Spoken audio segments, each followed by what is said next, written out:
Well, hello, welcome back to my channel. Welcome back to the Homeschool Shopping Network. Thrilled you're here. A lot of great videos the last few days.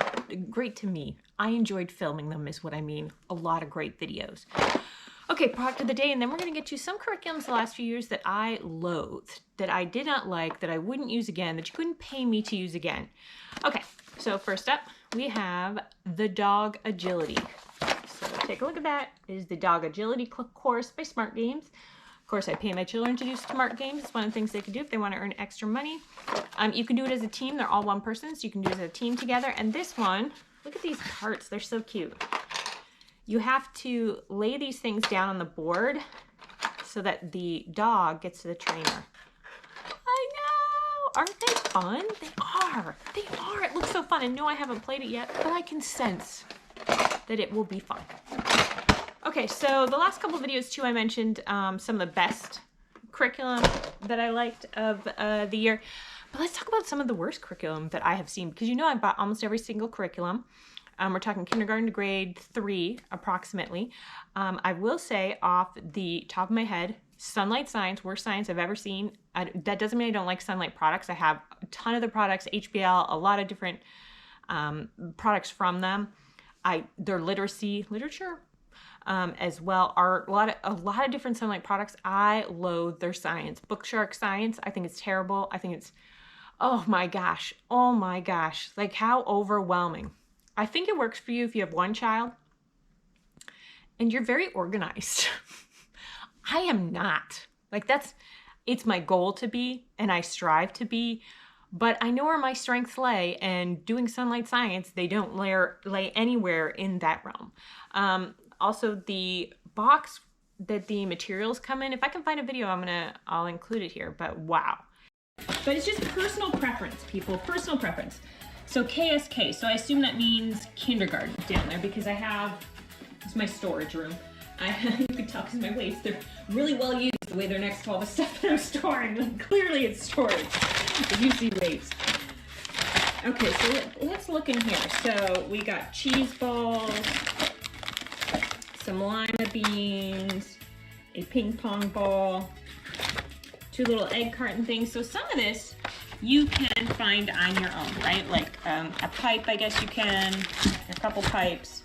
Go to the store and get them. It's got balloons. So this rubber piping, like there's a lot of stuff that if you didn't buy this would be a complete pain to track down, in my opinion. In my opinion, kind of a pain to track down. I don't know what that is. Glue dots. Okay, it kind of smells, but not in a bad way, just in a way to indicate there's stuff in there. So it's a hot mess. Like when you open it up, nothing's more overwhelming than this box. But if you didn't get the box of materials, to find the materials for the experiments, very difficult. I did 6 science curriculums this year. And the reason I did them, I have a couple rules for doing them. I mean, I'll attach the video and you can see. But one of the rules is that I don't do experiments. And we didn't have to go through 6 curriculums. Like, I know that. But the way I homeschool, we go through a lot of stuff pretty quick. So I thought, we just kept going through them. Like, why not? Science is interesting. It wasn't that hard. So, and I did yesterday show you what I think are the best and the worst sciences, secular and curriculum. Christian. Okay, next up, another one. I hate Brave Writer. Hate Brave Writer. Hate Brave Writer. Could not hate it more. I hate it because I think that for the course Brave Writer, it's $79. And it's a book. Should just be a book off Amazon, is what it should be for what, $7.99, $15.99. I don't know how much books go for, but I think that's what it should be. That's what it should be. And so I think it's terribly overpriced. That being said, I think Quill and Arrow and those Jot, amazing, great, well done. That's what it should be like. So they shouldn't call Brave Writer curriculum like a curriculum, because it's not really. And you can get one without the other, because I got both, and the information you need are in both. So you don't need to get 2. But I didn't know that, and I bought it all. And there's a reason it says no returns, because people have tried to return it, I'm sure, because why else would it have in large letters, no returns? Okay.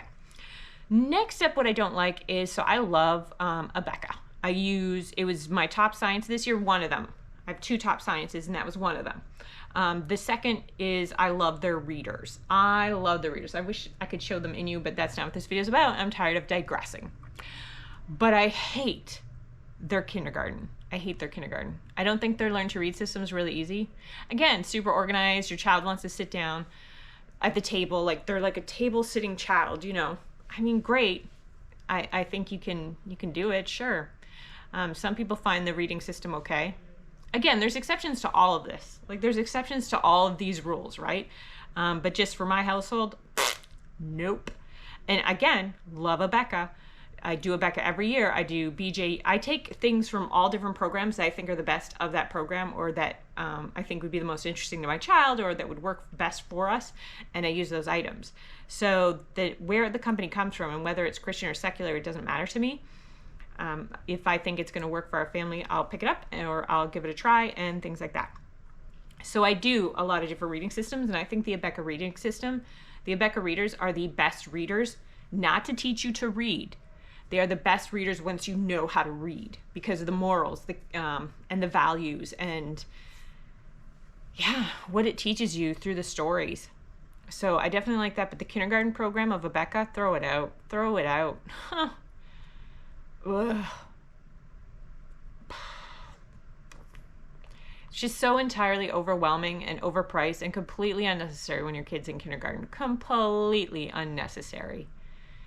But you don't know that going in. And also keep in mind that you don't need, if you want to, like, say Abeka's your dream and you want to go through all the years, I didn't find I needed it to transition to grade 1. I didn't need the kindergarten, the prerequisite kindergartens. Also remember too that almost any curriculum you go into, if the stuff you learned the year before was super important, they'll usually have a recap at the beginning. Like all the maths are like that. Do I have a math? Some of my favorite maths? One of my favorite maths. Is there any math I hated? Maybe that's a good question. Is there any math I hated? I don't think I can think that there's a math I hated. And yeah, I tried a bunch. There was some that didn't work for our family. Any that were too games-based because the amount of time then, because I'm already putting in a ton amount of time working with kids on things. Like if you watch my shorts, you'll see a lot of parenting stuff because that's my children. That's what I had to do, right? So that's why I have a lot of parenting tips. So I'm already putting in plenty of time. So to sit down and play games, those were out pretty quick. So there was curriculums I didn't care for, like all about reading. It was games based. Things that are games based to me, if it's just a little too intensive. I need it to not be so intensive parenting, teaching wise, in order for it to be a really successful curriculum. Because understand that there are some curriculums that they are intensive parenting wise or teacher wise, and that's okay, absolutely. But they can't all be. Because then you're talking like your school day is going to be like 8 hours, which, hey, maybe that's cool. Maybe you have a kid and you both want to sit around for 8 hours, not me. But anyway, as I was saying, so there's no math that I didn't really like. But this math was my favorite this year for ADHD kids.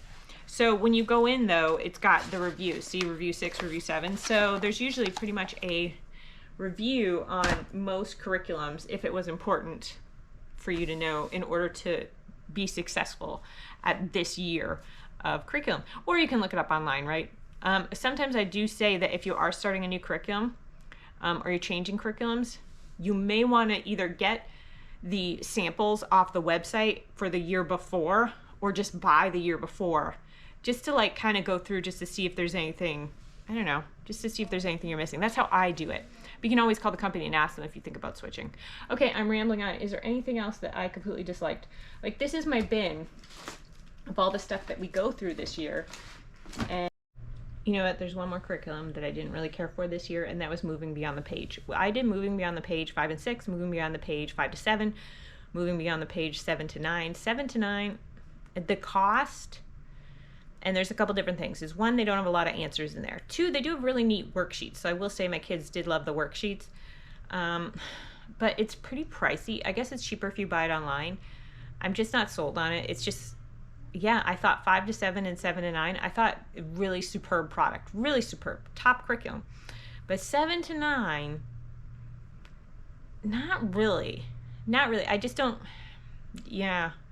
We just didn't utilize it, that's for sure. And for the cost of the money to not utilize it, and so it has all the subjects, for the most part. It's got a lot of subjects in these books, and you open the book and you guys go through the book together. It doesn't have answers for you. So right away you're like, huh? And it's like, okay, Google this, Google that.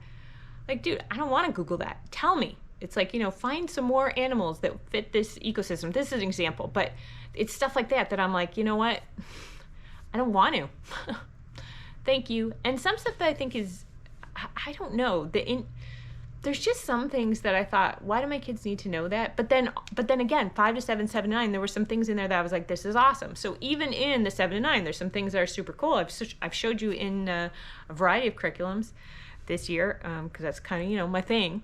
But that one, the 7 to 9, it just wasn't a hit. It wasn't I didn't hit it out of the park. I wish you all lived near me so you come over my house, look through my curriculum, and borrow it to see what it's like, see if you want to try it.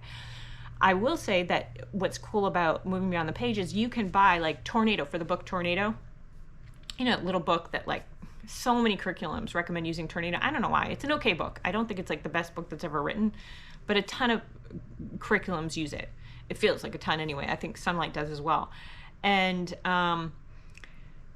so you can get the reader that goes along with it, or Sarah Noble, you can get the book that goes along with it, and it covers a variety of topics in there and worksheets that have to do with that. Like, so for example, under Tornado, you're going to talk about science. The science will be, hey, let's draw a tornado, or the art will be drawing it, and the science will be, let's talk about it. So, so that's cool that you can get those little separate books for it if you want to do like a study unit on it or something. So that is cool.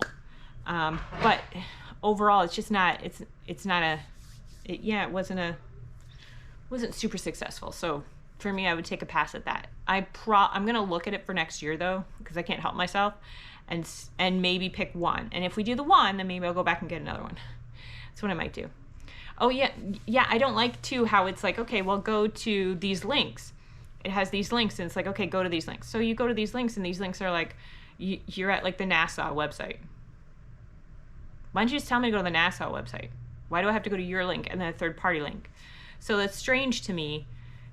Like, and it doesn't bring you to anything fantastic either. You know what I mean? Like, so it's not like you did this stuff and got this specific link for you. I mean, I'm sure some of them they did do that themselves, but a lot of them it's like, here, let's go to the, I don't know, the Smithsonian or the National, whatever. It's these big time sites that it's sending it to. Then it's like, okay, well, why don't you just put that down there instead of sending me to like a middleman and then clicking over to that.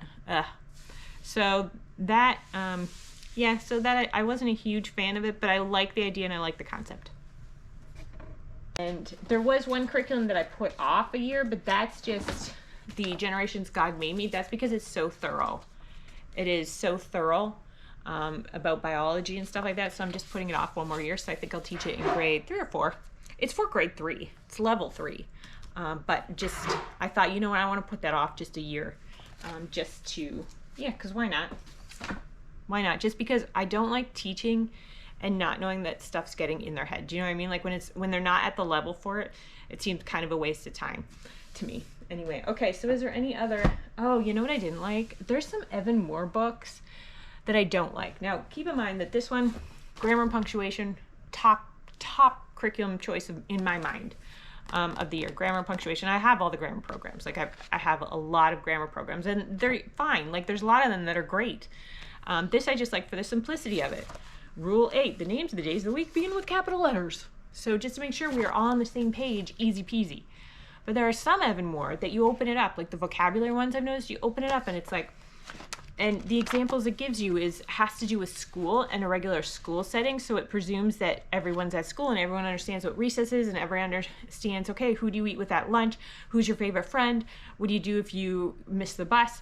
All these references to school, and I'm like, dude, tone it down a bit, because then there's the primary and the secondary explaining that I'm doing, the explaining of the vocabulary that we're supposed to be learning, and then the explaining in reference to what the vocabulary in the sentence is doing, and I'm like, I'm out.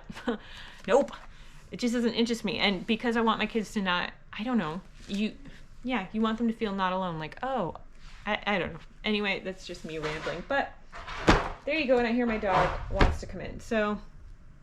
Anyway, thank you for tuning in. If you have any questions, please leave them down below, and I will probably do a video on them because I almost feel like I'm running out of video topics. Bye-bye. Can you say, please like and subscribe? Please like to like. And hit the bell for notifications. Hit the bell for notifications.